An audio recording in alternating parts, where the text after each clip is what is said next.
La pregunta es, tanto en la primera historia como en la segunda y en la tercera, Jesús está refiriéndose a una historia o una parábola y está diciendo o está hablando de que como si fuera una semejanza, ¿cierto? Entonces el texto dice a qué tipo de semejanza está hablando tanto en la primera historia como en la segunda o en la tercera.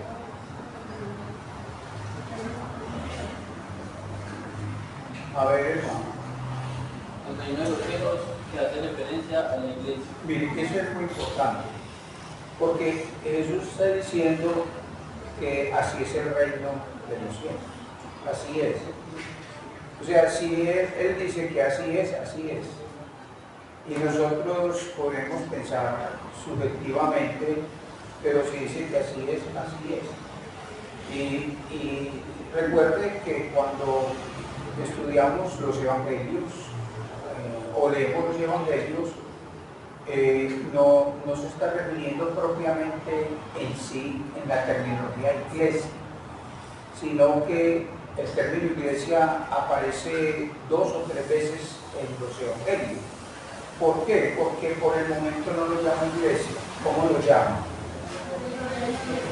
Lo llaman el reino de los cielos. Porque todavía no ha sido inaugurado la iglesia. La iglesia se inaugura a partir del libro de Hechos en el capítulo 1, después de la muerte y la resurrección de Jesús y en el descenso del Espíritu Santo. Entonces, a partir de Hechos, vamos a encontrar que ya es muy común escuchar o leer la palabra que iglesia.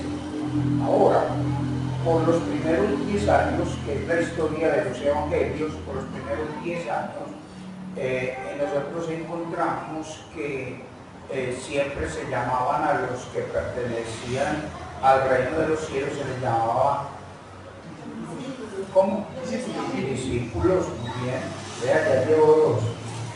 Bien. Uno para usted y el otro para hermano.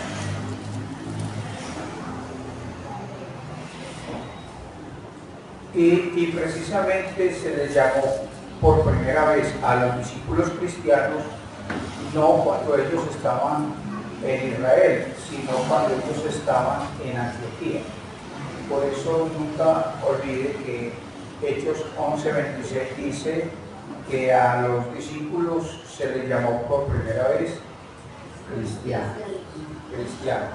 Entonces, cuando Jesús trae esas historias, está apuntando a la estructura del reino de Dios, que esa va a ser la estructura de que mi hermana Sol, que va a ser la estructura de la iglesia cuando viene en el libro de Hechos. Entonces podemos decir que así es la estructura del reino de los cielos, pero cuando ya hablamos de la iglesia decimos así es la estructura de qué? De la iglesia, Entonces, hemos dicho que en la historia de Mateo 13, 31 al 32 sobre la mostaza, hemos dicho que la estructura del reino de Dios ya está la iglesia. Nosotros como iglesia, la estructura es que los que son de la iglesia tienen crecimiento espiritual, van creciendo, no se quedan ahí, sino que en su vida van avanzando en su crecimiento al Señor. Y recuerde que finalizamos diciendo que nosotros crecemos no así derecho, ¿cierto? Sino que tenemos momentos que van, momentos subimos, así, pero vamos subiendo. Nunca es que uno se completa el evangelio y ¡pum!, ya derecho. Entonces, recuerde que a veces uno se puede desesperar porque no ve el cambio en cierta área. es como creyente, por supuesto. Pero Dios te está cambiando y dijimos que te va dando crecimiento, aunque uno no sabe cómo. Pues uno no sabe cómo, sino que en un momento dado uno habla distinto, reacciona distinto, actúa distinto y se ve. Entonces uno mismo se da cuenta que está haciendo qué, que está teniendo qué, un crecimiento. Ahora, muchas veces nosotros no vemos mucha madurez en nosotros y tenemos que mantenernos en el ministerio de la palabra y en el ministerio ¿qué? Del Espíritu Santo.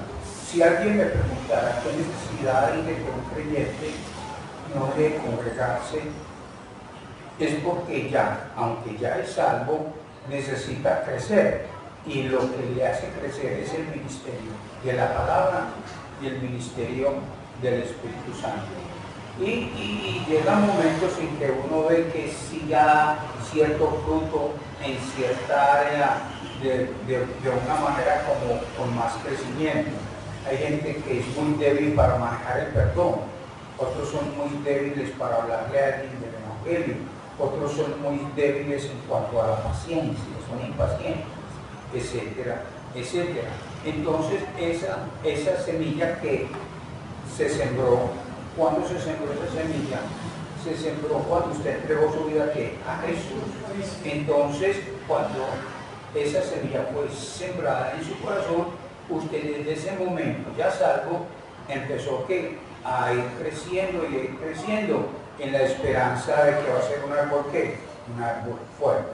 Así que lo que estoy diciendo, Miguel, es como un pequeño repaso, ¿cierto? Pequeño repaso. Entonces, la pregunta es, ¿los demás lo estarán notando? Los que nos conocen a nosotros, nuestra familia, nuestros hijos, nuestra esposa, nuestro esposo, etcétera, ellos notan de cómo hablo ahora, cómo reacciono ahora, cómo actúo ahora. Y la gente ve tu crecimiento, aunque no te digan nada. Ve, este habla muy distinto ahora, este reacciona muy distinto ahora, este habla muy distinto ahora. Entonces, la vida de Dios en la iglesia, o sea, en el reino de Dios, en los evangelios, ¿sí? Al venir a Cristo se te ha implantado como una semilla. Primera de Pedro, hermano, 1:23, y ya se está tomando nota. A partir de este momento, siga haciéndolo porque vamos a continuar. Lee, por favor. Primera de Pedro 1:23. La semilla implantada, sí.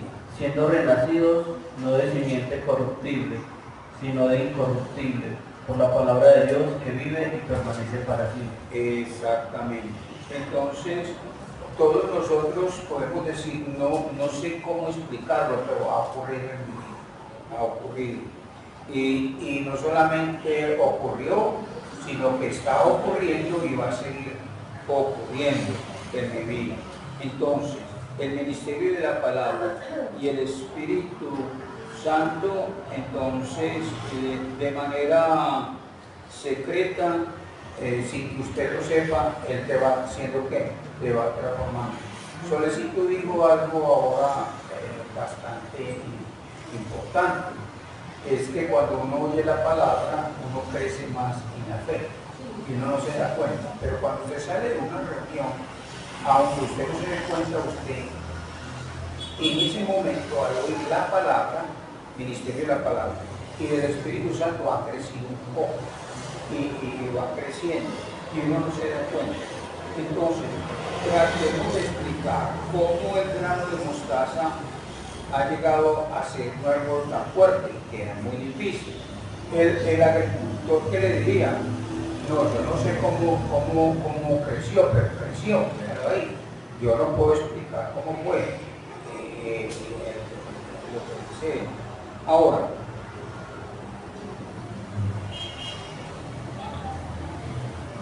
una nota de lo que venimos hablando es en esta tercera historia, que es la historia y la verdad del grano de semilla de mostaza. La verdad es que la explicación no aparece. ¿Se acuerda que dijimos? No aparece la explicación. Uno espera la explicación de Jesús sobre el grano de mostaza. Entonces, como no aparece inmediatamente la explicación de Jesús, como fue en las dos historias anteriores, como fue en la siembra y como fue en el trigo y la cizaña, no aparece, porque usted se da cuenta que en las anteriores Jesús da la historia y lo explica en el sembrador, y en el del trigo él da la historia y lo explica. Entonces, en este caso, que es nuestra tercera historia o parábola, nos corresponde a nosotros ¿qué? Explicar esa parábola. Entonces, como nos toca a nosotros explicar esa parábola sin tener la explicación de Jesús, entonces nos corresponde a nosotros tener mucho cuidado, mucho cuidado. Sé que nosotros como iglesia ya hemos entendido eso, tener que mucho cuidado. Y un punto que hemos de tener en cuenta al explicar estas historias es que esta historia no anule las anteriores. Si estamos hablando del grano de mostaza, que el grano de mostaza no anule la enseñanza del trigo y que no vaya a hacer, llamemos así, como un daño a la enseñanza que hemos hecho del trigo. Entonces, como Jesús nos lo explica, entonces si yo voy a interpretar, a explicar el grano de mostaza, debo de tener en cuenta que lo que vaya a decir no anule lo que dice el grano de mostaza ni lo que dice el trigo. Y en nuestra tercera historia, que es la semilla sobre el grano de mostaza, cuando nosotros leemos, ya se ha hecho grande, dice, de tal manera, ¿qué es lo que dice el versículo que ocurrió cuando se hizo como grande, en el 33? O sea, cuando ha crecido, ¿qué dice? Pero cuando ha crecido es la mayor de las hortalizas y se hace árbol de tal manera que vienen las aves del cielo y hacen nidos. Entonces, ¿y qué es lo que hacen las aves? Nidos. Bien, entonces uno pregunta, Jaime, ¿a qué se refieren las aves que hacen nido en una persona que ha crecido de tal manera que es como un árbol grande, un árbol fuerte, ha crecido? Y cuando ha crecido en el árbol, dice el versículo 32, dice que vienen las aves del cielo y hacen nidos en sus ramas. Entonces uno pregunta, Paola, ¿qué quiere decir las aves del cielo? ¿Sí entienden eso? ¿Qué quieren decir las aves del cielo? Entonces Jesús en la primera historia, ¿qué quiso decir que eran las aves del cielo? Lee por favor el 13, hermano Miguel, lee el 13 en el versículo 4. ¿Qué dice? 13:4. Y mientras entraba, parte de la semilla cayó junto al camino y vinieron las aves y la comieron. Entonces, como yo voy a hablar de las aves del cielo, yo tengo que tener cuidado que no vaya a anular algo que Jesús ya dijo. Y ahora te voy a explicar bien. Y luego Jesús lo explica en Mateo, en el capítulo 13, en el versículo 19, ¿qué son las aves? Le preguntamos a Jesús. Dilo. Cuando alguno oye la palabra del rey y no la entiende, viene el malo y arrebata lo que fue sembrado en su corazón. Entonces, si ve en la interpretación Lucerisma que Jesús hace de quién? De las aves del cielo. Ahora, como es extraño, yo lo he leído Jaime, investigando, es que muchos dicen que cuando el árbol ha crecido mucho, en Mateo 13, que es el versículo que estamos leyendo del 31 y 32, dice que cuando que vienen las aves del cielo y hacen nido en sus ramas, es que la iglesia va a tener como, entonces dicen algo contrario a lo que Jesús dice. Por ejemplo, ¿qué sería contrario? Decir que son las bendiciones que vienen en un hombre que está muy crecido. Entonces están interpretando o explicando las aves como qué, las aves como bendiciones, o lo pueden explicar las aves como muchas congregaciones, o sea que cuando el árbol muy fuerte, entonces muchas congregaciones, etcétera, etcétera. Pero Jesús en la primera historia ya interpretó que eran las aves de qué, las aves que comieron la siembra. Entonces, si Jesús explica en Mateo 13, 19, explica a qué se refieren las aves, entonces ahora usted leyendo Mateo 13, 32, ahora levanta la mano y dígame a qué aves, a qué se refieren. Si ve lo importante de ir a las escrituras, ¿sí? Ya sabe lo que Jesús dijo. Entonces, ¿cómo usted y yo explicamos a alguien Mateo 13, 32, que dice de tal manera, lee Miguel, que de tal manera que vienen las aves del cielo y hacen nidos en sus ramas?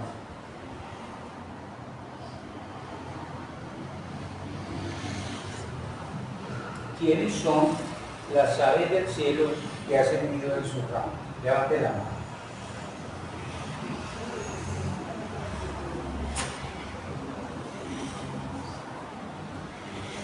Le preguntamos a Selene. Hermano. ¿Cómo? Hermano. ¿Alguien más quiere responder? Gracias, hermano, por colaborar. Recuerde que no es acochar a nadie. Para eso estamos aquí, ¿cierto? Aprendiendo.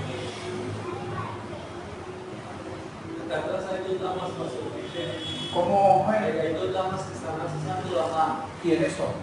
Una es Paola. Paola. ¿Y la otra? Ella misma va a decir que no. Paola. Bien, Selene. Bueno, listo. Gracias. Yo te agradezco mucho porque que venga con la hermana. A ver, Paola, y luego Selene. Pastor, tiene malo y arrebata lo que Sí, muy bien. Contestaste de acuerdo a lo que Jesús dijo de la otra historia, ¿cierto? Pero espera que te voy a volver la llamada, Selene. ¿Cómo? El enemigo. Muy bien. Bien. Primero respondiste, Selene, muy bien. Es una manera de explicar bien el texto. Y Paola, lo hiciste muy bien, ¿cierto? Entonces yo te voy a hacer una pregunta a Paola. ¿Cómo uno puede explicar que las aves del cielo hicieron nido? Ahora con lo que respondiste es como que quiere para ampliar la información.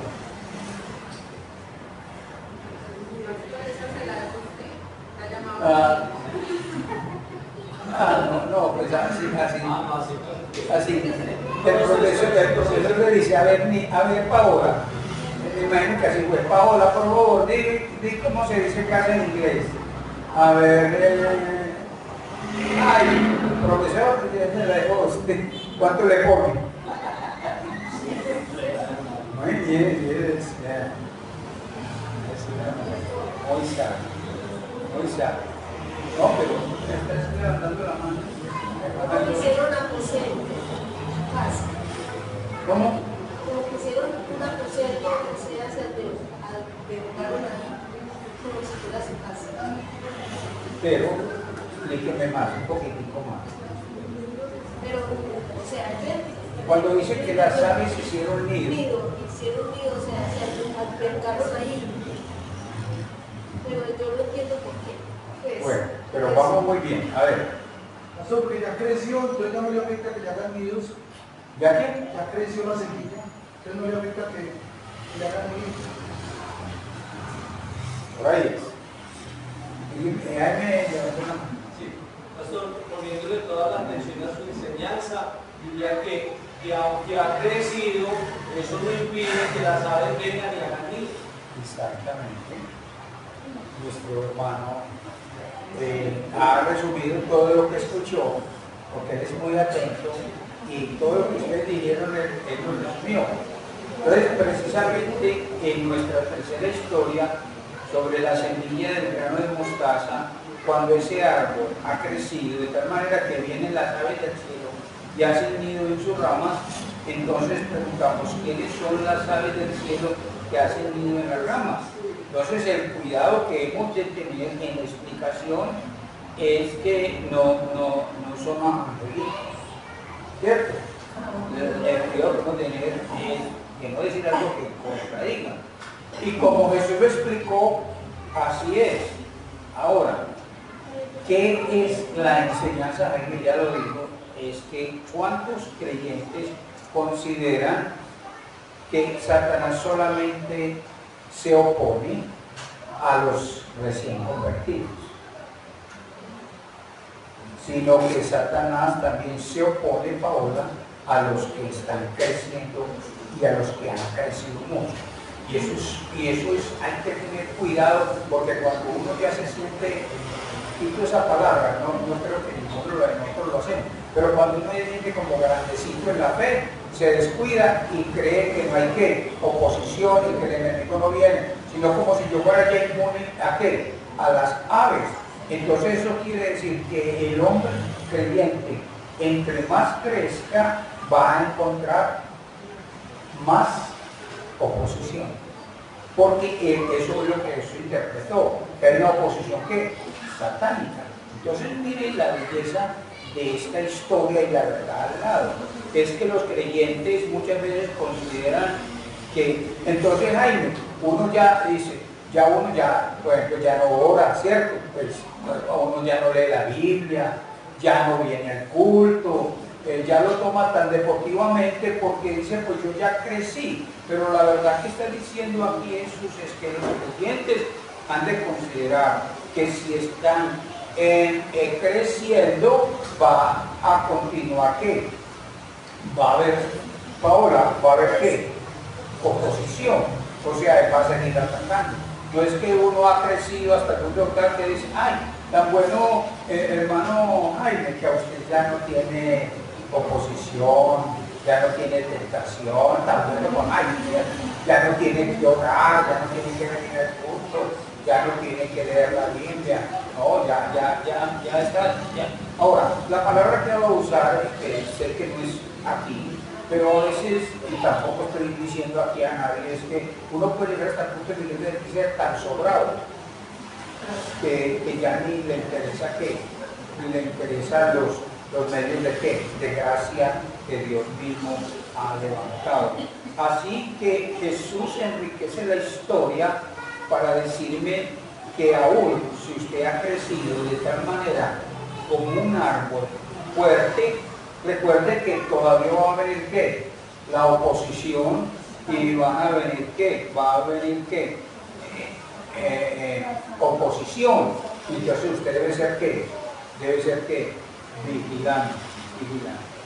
Entonces, en una sana explicación de la Biblia, de las Escrituras, cuando encontramos historias que no son explicadas para ahora por Jesús, entonces debemos tener sumo cuidado de que Miguel, de no anular otras verdades de la Biblia.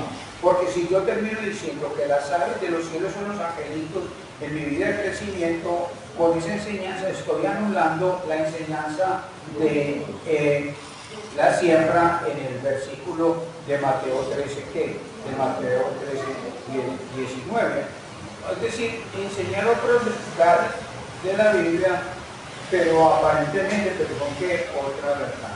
Entonces, la Biblia no se contradice a sí misma. Una de las cosas, Jaime, cuando uno está estudiando la Biblia o leyendo la Biblia o explicarle a alguien la Biblia, es que una de las principales enseñanzas de una sana interpretación es que la Biblia no se contradice. Si usted dice algo que contradiga la Biblia, entonces el problema no está en la Biblia, sino en quién, en mí, que soy el que tengo ese conocimiento. Entonces la Biblia no se contradice a sí mismo y es lo primero que se ha de tener en cuenta. A ver, lo que voy a decir va a anular lo que el Señor dice. La verdad de una historia no debe anular la verdad de otra historia. ¿Sí entienden eso? La verdad de una historia no debe anular la verdad de otra historia. Y si yo estoy diciendo, entre comillas, una verdad y está anulando otra verdad, entonces tengo que reconocer o no sé cuál de las dos son las verdades, o estoy con una verdad, entre comillas, anulando otra verdad. Por ejemplo, en términos religiosos, ¿cómo entiende uno se lee que alguien diga que uno es salvo por creer en el Señor Jesucristo y que cuando muere se va para un lugar a purgar los pecados que le faltan? ¿Cómo entiende uno eso? ¿Cómo una enseñanza anula la otra? ¿Cómo la enseñanza del purgatorio, Jaime, anula otra enseñanza? ¿Cierto? Decir que el purgatorio es verdad, que es entre comillas que no es verdad, pero decir que la verdad es purgatorio, entonces cuando yo digo que hay una verdad que es purgatorio y yo tengo que morir para poder expiar los pecados que quedaron pendientes porque quedó faltando, bueno, se pagó completamente. Entonces yo tengo que morir. Eso es una enseñanza de una religión popular que se llama ICR. Sí, sí se lee.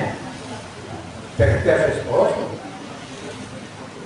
ICR. Que enseña que la salvación es por Cristo Jesús y Cristo murió. Pero cuando se muere la persona se va para el purgatorio a terminar de purgar los pecados que Dios no alcanzó y hay que pagarla por cuotas. Entonces aquí se queda la familia Zapata, aquí yo no sé quién es la familia, el Pablo Zapata. Ay, me da nuestro apellido, que me diga Zapata. ¿Otro apellido? Sí. España. España. Bueno. Ocurre eso, ¿cierto? Ocurre que mi familia España, ella, cuando yo me muera, aunque Jesús murió por mí y me salvó, tiene que tiene que pagar ya boticas para que me vayan a resolver el problema, o como hoy la ISCR, ¿cierto? Enseña lo que se llama, no sé, tú has oído que una puerta se abrió grande, que es el tiempo jubileo, y que las personas que entran, la gente es desesperada por ir a esa basílica, pero también lo hacen en ciertas basílicas que hay aquí, Paola, que abren la puerta y entonces eso les da indulgencia. Por ejemplo, el oír al sumo jefe de la religión ¿cuál es, Paola? Ellos dicen que si usted escucha las palabras del jefe, eso le trae ¿qué? Entonces si ve como ciertas verdades, entre comillas, que son mentiras, tratan de contradecir verdades que están en la palabra de nuestro Dios. Entonces la Biblia no se contradice a sí mismo, y eso es lo primero que hemos de tener en cuenta. Ya lo hemos explicado, y recuerda lo que dijimos hace 8 días, que cómo se identifica un falso profeta, cómo se identifica un falso profeta en el Antiguo Testamento. Cuando un profeta anulaba el pacto de Adán, cuando un profeta anulaba el pacto de Noé. Entonces, si un profeta anulaba un pacto, era un falso, ¿cierto? Entonces, cuando uno enseña, entre comillas, algo y anula una verdad, eso hace parte de los falsos profetas. ¿Ven? Qué interesante. Entonces, cuando un profeta anulaba, pues decía lo contrario de uno de los pactos, que era un falso ¿qué? Un falso profeta. Hay un texto de Pablo a Timoteo que era un pastor joven, no porque tuviera 30 años, se dice que él era un poquito mayor, pero era joven. En 2 Timoteo 2:14 lee lo que dice, lo que Pablo le dice a Timoteo, que es un pastor. Bueno, Pablo ha hecho discipulado con él, pero él está ahora como pastor, un pastor joven, y que le dice en 2 Timoteo 2:14. Recuérdales de esto, exhortándoles delante del Señor a que no contiendan sobre palabras, lo cual para nada aprovecha, sino que es para perdición de los oyentes. Y luego le dice el verso 15. Procura con diligencia presentarte a Dios aprobado, como obrero que no tiene de qué avergonzarse, Y luego dice Pablo, que usa bien la palabra de verdad, usa bien. la palabra de verdad.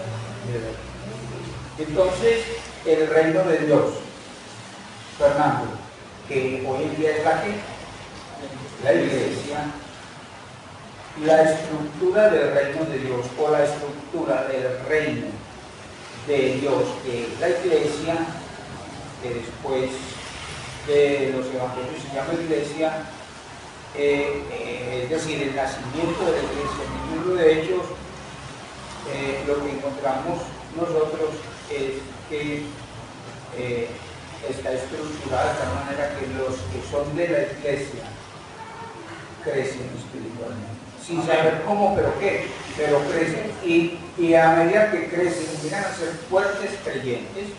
Es cierto, deben de saber que va a existir que las aves de los cielos, o sea, va a existir que va a haber oposición, hay que cuidarse.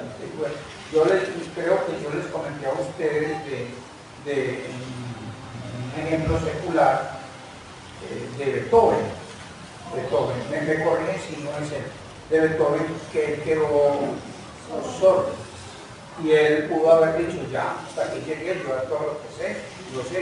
Sino que él seguía preocupándose por su preparación. Y entonces colocaba su oído en el piano de esa época y trataba de esforzarse.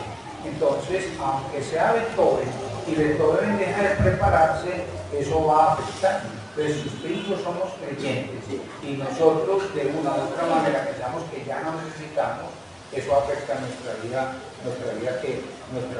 cristiana. Entonces, podemos decir sin arbitrariedad que Jesús está hablando de qué, de algo misterioso en la iglesia. Es que los creyentes van creciendo y van madurando y se van. Como un hombre habituado a matar termina pidiendo perdón, como una persona que bebía todos los días ya y todo. ¿Cómo es eso? Es que, pero ¿cómo fue que esto pasó en mi vida? ¿Cómo fue que cambió? Por eso a la gente no le podemos decir, venga a Cristo para que Cristo lo transforme, porque usted no es capaz de ¿qué? De transformarse a sí mismo. Entonces, la parábola de el grano de mostaza, hemos titulado Sol en el YouTube, ¿cómo se dice? Soy grano de mostaza. Como me da un tiempito, así es el Señor de hoy. Lee el verso 33, donde habla de la levadura, que a propósito, ay, mira cómo y voy a esperar a ver si viene Adrián, para que Adrián me explique un poquito sobre esto, o nos explique. Entonces, solicito, imagínate, no, aquí la machicera, ¿Puedo hacer una pregunta? Pues que el campo sirve para todos. Allí la sabe que el cielo no se podría comparar, en este caso, con los no creyentes.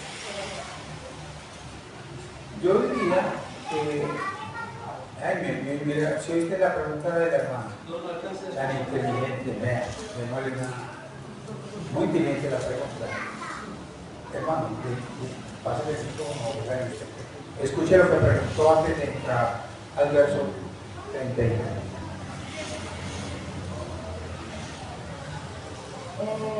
pues en el texto,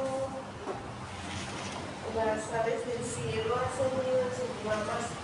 Aquí en esta parábola no quiere decir los no creyentes que de alguna manera...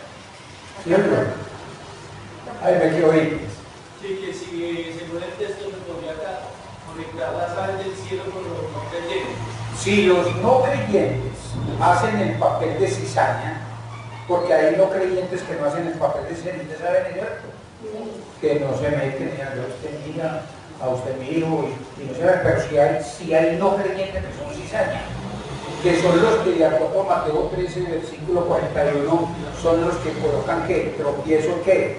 Tropiezo. Entonces, si hay una persona no creyente que está haciendo tropiezo, eso va a ser parte de ¿qué? De la oposición, y tranquilamente podríamos decir que se puede traducir de manera correcta sin la literalidad como si fuera ¿qué? Cizaña. Cizaña la que, o sea, que usted va a tener gente que se le va a ¿qué? Que se la va a poner. Gracias, hermana. Muy inteligente su pregunta. Bien. Vamos a leer el versículo 33. Escuchen qué dice. Otra parábola les digo. Oígalo bien. Otra historia. ¿Qué dice? El reino de los cielos es semejante a la levadura que tomó una mujer y escondió entre medias de harina hasta que todo fue regulado. Bien, nomás, otra vez, lean. El reino de los cielos es semejante a la levadura que tomó una mujer y escondió entre medidas de harina hasta que todo fue leudado. Bien, si usted está leyendo, el texto está hablando de la ¿qué? De la levadura. Lo primero, cuando tenemos una historia como esta, parábola, que no le explica Jesús, entonces debo cerciorarme algo cuando lo estudies, qué es lo inusual de ese texto. ¿Qué es lo inusual? Porque si usted no ve lo inusual, usted tiene que seguir leyendo 10 con... ¿Cuántas veces, Jaime? Las que sean, hasta que vean por qué es lo que es inusual en esa historia. Porque si no es inusual, no ha entendido la historia. Todas las historias son historias o parábolas y eso es inusual. No puede ser. No. Y ya lo hablamos nosotros en la primera de la segunda. Lo hablamos en el público y cizaña y acabamos de mostrar en el anterior, que es muy raro que llegue a ser una árbol tan fuerte. Entonces, ahora la pregunta es, lo primero de la parábola es seleccionarme qué es lo inusual del texto. Sí, hermano. ¿Cómo? La escondió con 3 medios. Bueno, ¿le escondió qué? Entre medio. ¿Alguien más? No, estoy dando más, pues porque la hermana también ya me trajo. Pues yo agradezco mucho ese esfuerzo. Me traen 3 o 4 y hasta que no lo encuentren, no lo enseño. Me ponga a bobear. Hasta que no lo encuentren, no lo aplique a su vida, porque no va a hacer una explicación. Porque cuando uno, Jaime, explica algo que no es de acuerdo, como este caso, no sabe qué es inusual, Dios nos enseña la Biblia como pretexto. Un pretexto para hacer que el texto diga lo que yo quiera. Por ejemplo, la confesión de pecados a los hombres, eso no está en la Biblia. Es la confesión de pecados ¿a quién? A Jesús.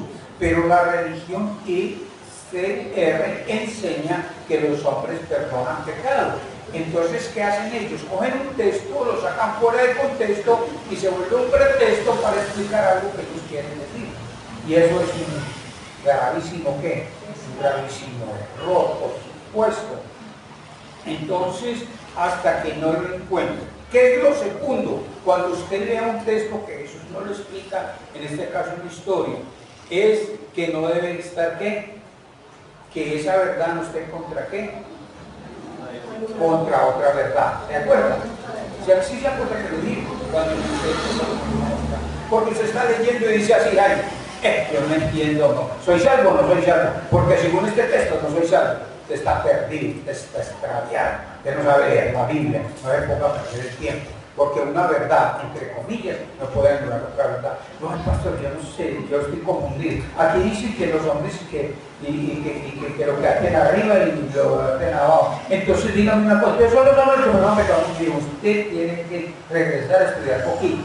¿Sabe por qué? Porque, por supuesto que si empiezan el camino del Señor, no hay problema con el pero ¿usted cuántos años ya? No, yo llevo 20 años en el Evangelio y soy profesor de teología de la Academia de la Iglesia. Ay, hermano, qué pena, qué pena, qué pena. ¿Por qué? Porque estamos tratando de decir ¿qué? Estamos tratando de decir nosotros cosas que se vuelven como ¿qué? Como pues esto. Y las religiones son campeonas para eso. A mí me preocupa mucho Jaime, que y lo voy a decir, es muy incómodo, muy incómodo. Pero como yo vivo en el mundo del ministerio, yo conozco muchos ministerios evangélicos que hoy enseñan una cosa y al otro día dicen lo contrario. Entonces un creyente dice, es que no sé, pastor, yo no puedo. A ver, aquí dice que los hombres, lo que hacen ellos, o lo que desaten, Dios lo desate. Entonces los hombres perdonan pecados. Entonces esa persona está leyendo algo que parece ser que está anulando ¿qué? El perdón de Dios. ¿Ven? Entonces, lo que hemos de tener en cuenta es que una verdad no puede anular otra verdad. Yo he estado por asuntos del ministerio ahí, oyendo a hombres que el domingo todos los hermanos son salvos. Hermanos, oígalo bien. Y al otro domingo todos los hermanos ya no son salvos. Que porque no vinieron al culto o porque no leyeron la Biblia. Entonces es una confusión impresionante. Y los creyentes viven ¿qué? Viven confundidos. Viven confundidos. A ver, hermano,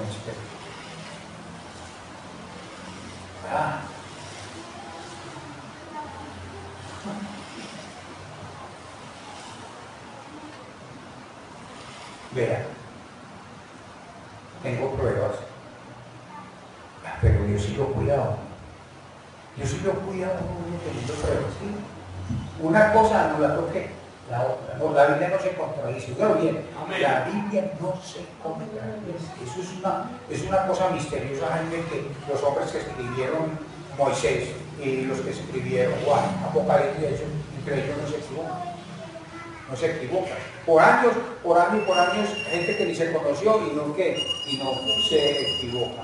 Entonces, lo primero que es, a ver, lo primero cuando leemos una historia y Jesús nos lo explica, ¿qué decimos? Uno,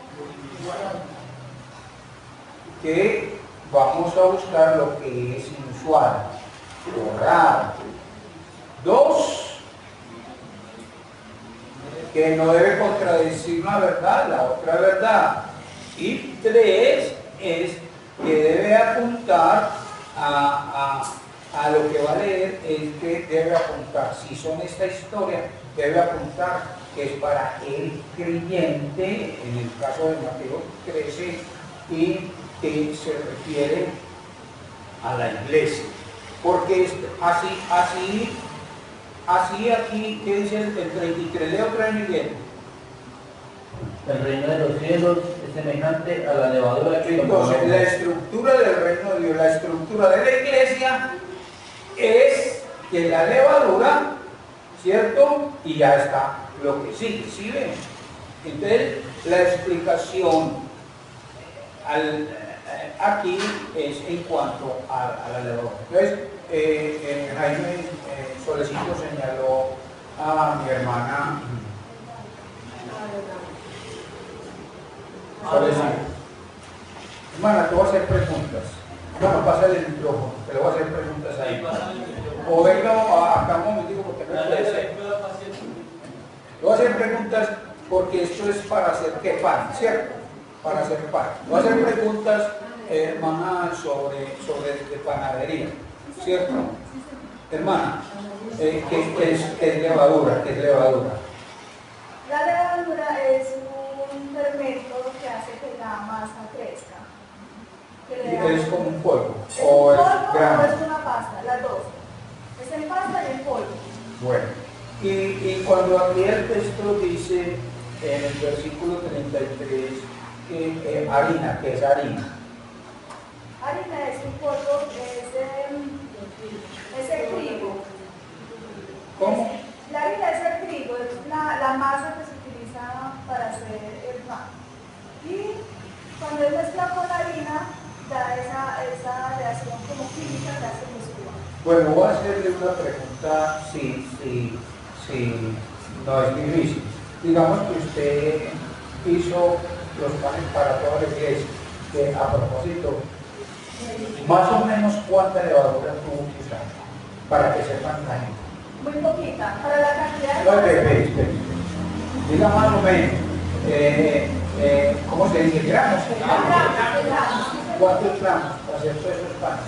Esos panes fueron 24 gramos. No les parece. Y claro, infladitos. Y harina. Harina fueron 7 kilos. 14 libras. O sea, ¿usted dónde sacó esa medida? Ese es un porcentaje pues, que se hace de calcular de la harina con el trigo, porque como la levadura está muy fuerte, entonces nomás utilizar un poquitico ya es suficiente para la cantidad que va a utilizar. Entonces, si yo le debo a usted que escondió 3 medidas, dice el texto, el reino de los cielos es semejante a la levadura que tomó una mujer y escondió en 3 medidas de harina. 3 medidas de harina, hasta que todo fue leudado. ¿Sí lo está viendo? Entonces, ¿cómo uno entiende 3 medidas de harina? Digamos que lo podemos utilizar como tazas. Bueno, y se le echa Y se le echa, digamos, 1 gramo por cada taza. 1 gramo. Un gramo por cada Y la taza. pregunta es, ¿cuánto usted lo mezcla? Sí, señor, se mezcla. Y lo mezcla, ¿y cuánto tiempo para los panes que para la iglesia, cuánto tiempo le da que quede ahí mezclado? Se mezcla, depende como la temperatura, dura por ahí media hora. Media hora. ¿Y cómo usted sabe que ya es el tiempo de sacarla, de estar leudada? Cuando duplica. ¿Cuándo qué? Duplica el volumen de la harina. Cuando usted lo ve como más crecido. Sí, señor, del doble de tamaño, porque cuando usted la mezcla está, digamos, compacta. Cuando llega esa cantidad de harina al doble del volumen que inició, ya es suficiente. Entonces, cuando aquí dicen que escondió la levadura en la harina, ¿a qué se refiere? Se puede ser que la puso a fermentar o que la tapó y la dejó ahí guardada por ese tiempito hasta que la Y normalmente ese guardado, si no se usa abono, o tiene que ser enorme. No es que le eche la levadura y lo guarda en alguna parte. No. La harina, el proceso es que la harina, la levadura y la harina tuvieron un contacto, una humedad para que pueda tener esa reacción. Sí, pero la pregunta mía es, si usted lo mezcla, Sí, pero sí. usted ¿dónde lo guarda? Se guarda en un lugar tapadito para que no ¿Con qué lo va a dejar tapadito? puede ser con una bolsita o con un trapo, Y eso se va inflando solo. se va llenando solo. O sea que no se infla en el horno. En el horno tiene la segunda reacción. ¿La segunda qué? Reacción. Ahí vuelve a crecer un poquito más. Crece un poquito más, pero el crecimiento se ve cuando se Desde el tiempo que se mezcla con la cierra. Muy bien. Por fortuna ustedes oyeron a la hermana.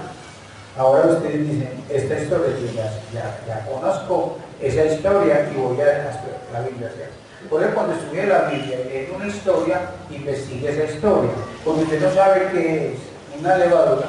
Y a propósito le quiero comentar, todo lo que usted me dice a mí, yo no lo sabía. ¿Cierto? O sea, desconozco. Entonces yo investigo. Muchas gracias. Le agradezco. Estoy viendo la chocolatina ahí.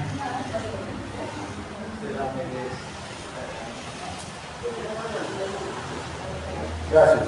Note que el texto dice dónde se encuentra Miguel. ¿Dónde se encuentra la levadura? ¿Dónde se encuentra la levadura? Escondida, ¿Dónde se encuentra la levadura? ¿Dónde se encuentra la levadura? Paola, ¿dónde se encuentra la levadura? En la harina. ¿Y dice que está qué? ¿Esa palabra qué quiere decir? Que ahí está mezclado, pero no se ve la levadura. La levadura no se ve. No se ve, pero ahí está. Esa palabra, ¿cómo se dice? Leudar.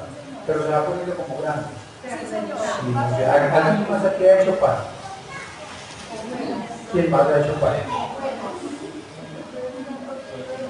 Los mujeres de la línea han hecho pan.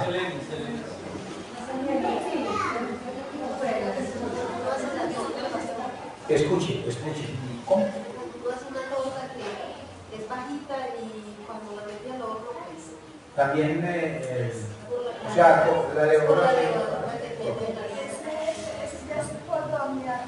Bueno, es otra cosita. Bien, muchas gracias. Escuche. Es que, mire el texto, Miguel. La levadura fue qué? Escondida. Que no se ve. ¿Sí entiende, Carlos? Pero ella está qué? Está. Y el texto dice que está escondida ¿en dónde? En la harina. Entonces dice usted, como lo voy a explicar, ¿a qué se refiere? Porque yo le pregunté a ella, pero esta no es una receta para hacer pan. Esta es una historia para conocer una qué, una verdad. Y recuerde entonces que el texto dice que fue escondida ¿hasta cuándo? Hasta eso. Entonces se escondió la levadura ¿en qué? En la harina.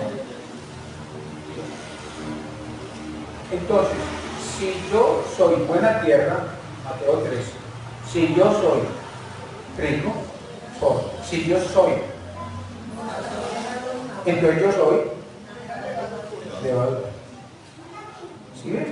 O sea, Jesús ha estructurado que en el reino de Dios, ya eso pero en la iglesia yo soy buena tierra, yo soy trigo, yo soy grano de mostaza y yo soy levadura. Soy levadura. Soy levadura escondida, ¿en dónde? Sí, y que es la harina. Jaime, ¿qué es la harina, Patricia? La iglesia. No se desconecte el hermano.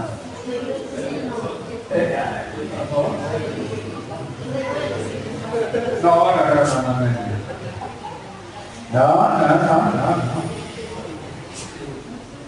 ¿Dónde está escondida la levadura? ¿Dónde está escondida?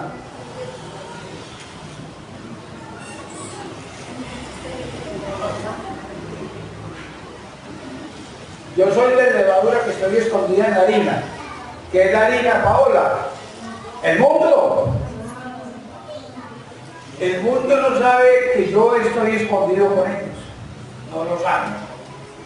Porque yo no lo dije que era uno mismo. Usted llega a una reunión y dice que usted es cristiano. No lo sabe. ¿Cierto? Usted está cogiendo fila para hacer una vuelta en el...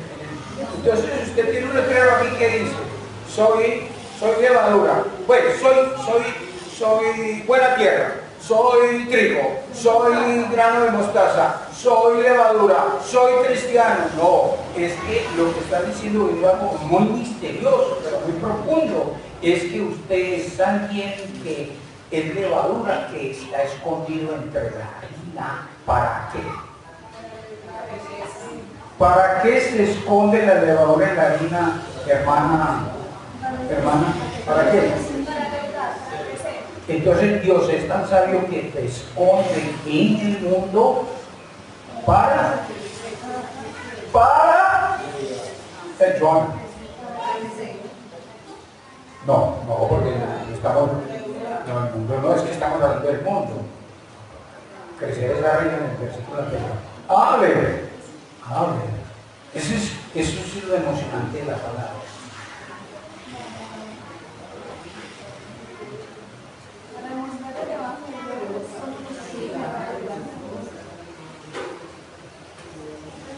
A ver.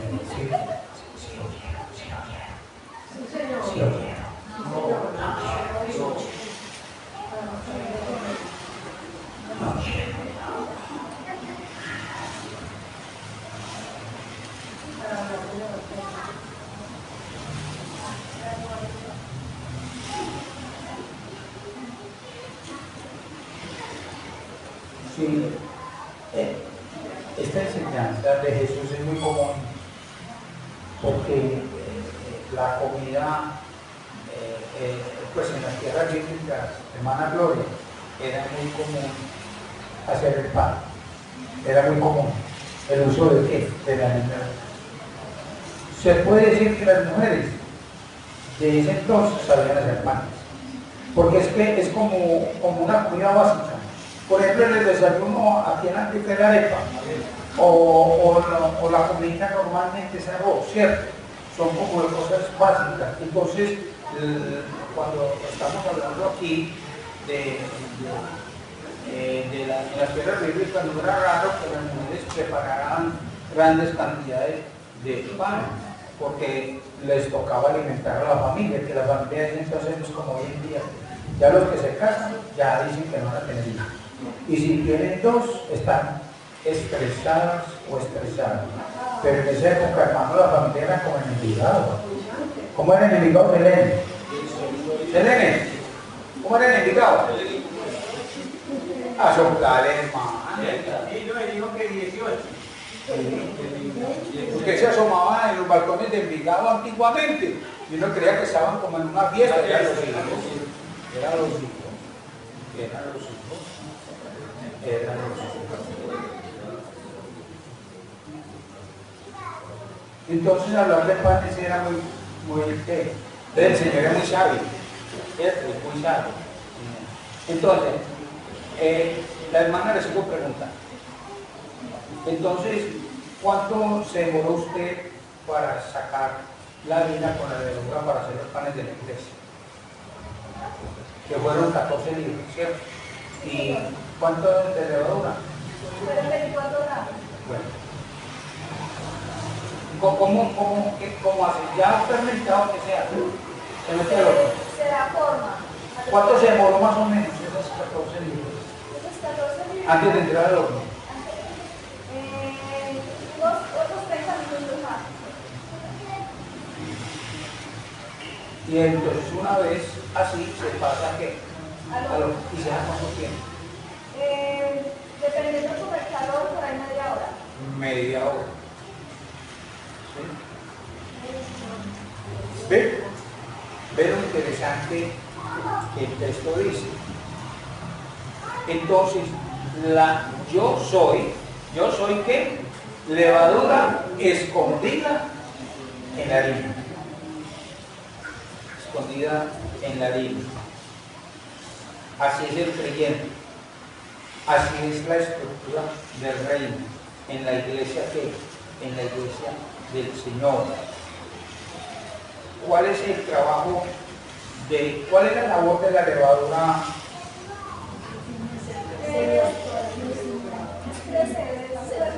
El fermentar. Eso es. Entonces, individualmente usted es levadura. Y en comunidad la iglesia es levadura. ¿En dónde? ¿Quién dijo en el mundo? ¿Se acuerdan que es el mundo? En el mundo. ¿Por qué? Porque nosotros no podemos cambiar el mundo. No podemos cambiar el mundo. Hay mujeres que están locas tratando de cambiar a los hijos. Hay mujeres que están locas tratando de cambiar a los maridos. Hay hombres que están locos tratando de cambiar a las esposas. Yo espero que el pastor lo sabe muy bien, que no esté aquí todo enloquecido tratando de cambiar a la gente. Que no cambiemos nada. No cambiamos nada. En el mundo, nadie, no podemos cambiar el mundo. Y escuche, mucho menos perfeccionar al mundo. Yo la levadura no es para perfeccionar al mundo. ¿Uno cómo va a perfeccionar el mundo? No, es que la levadura no es para perfeccionar al mundo. ¿Y para cambiar qué? El mundo. No, hermanos, que yo estoy escondido para cambiar el mundo. Deje hablar tonterías. Es que yo estoy ahí como para que ellos sean perfeccionados. ¿En qué sitio no tienen qué? ¿Relación quién? Con el Señor. Entonces no podemos cambiar el mundo que no peque. Yo he conocido algo por el ministerio. Ponen a la iglesia Adrián. ¿Cómo es? Lo ponen no, es que sí. Tranquilo, pastor. No, no, claro que él No, sabe. no sonimos No, mal. porque él me dice a mí y él sabe, me dice viejito o viejo, que no me molesta. Entonces él sabe que cosas es detalle. Entonces, lo que estoy tratando de decir es que, Jaime, ¿qué es lo que estoy tratando de decir? Tú dices, ¿qué es lo que estoy tratando de decir? Que dentro del ministerio me he encontrado con hombres que ponen la iglesia, hermano, a orar. Que vamos a orar, hermano, para que la cantina de la esquina la cierre. Y los ponen a orar en las palabras. Hermano, vamos a orar para que se cierren los prostíbulos que hay en Miraflores. Hermano, vamos a orar para que los políticos dejen de ser corruptos. Tontería. Ponen a orar a la gente del mundo. Escuchen, la Biblia es muy clara, el mundo no va a mejorar,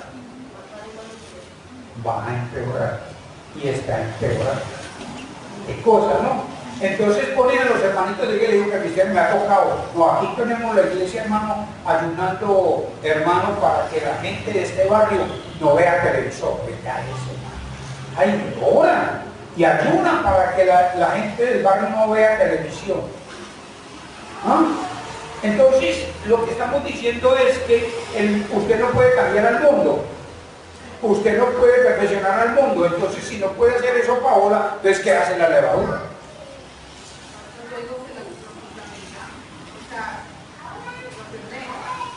La respuesta sería, no pueden, la levadura es para lo que sea, pero no puede cambiar al mundo y perfeccionar ¿qué? Al mundo.